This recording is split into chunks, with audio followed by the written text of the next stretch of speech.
कर्मवीर अण्णांना 33 heart attack आले होते, 33. सर्वसाधारणपणे आपल्याकडे 3 अटॅकच्या पुढे कोणी जगलेलं आपल्याला आठवत नाही. शक्यतो पहिल्या अटॅक मध्ये जाते, जे लबाड आहे, जे खोटं आहे, जे भ्रष्टाचारी आहे, शक्यतो ते पहिल्या अटॅक मध्ये जातेच.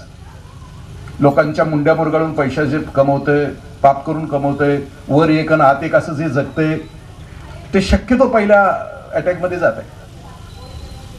लईच चिवाट असलं तर दुसऱ्या अटॅक मध्ये जाते जगल्यानंतर.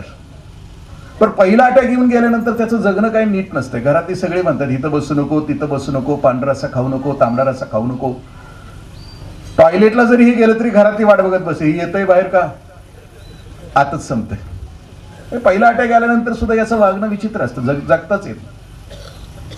तिसऱ्या अटॅक मध्ये जगलेला अजून आपल्याला आठवत नाही, आपल्या सगळ्यांना माहित नाही. तिसऱ्या अटॅक नंतर जगलेलं आपल्याला माहित नाही. पण परोपकारी माणसं असतात,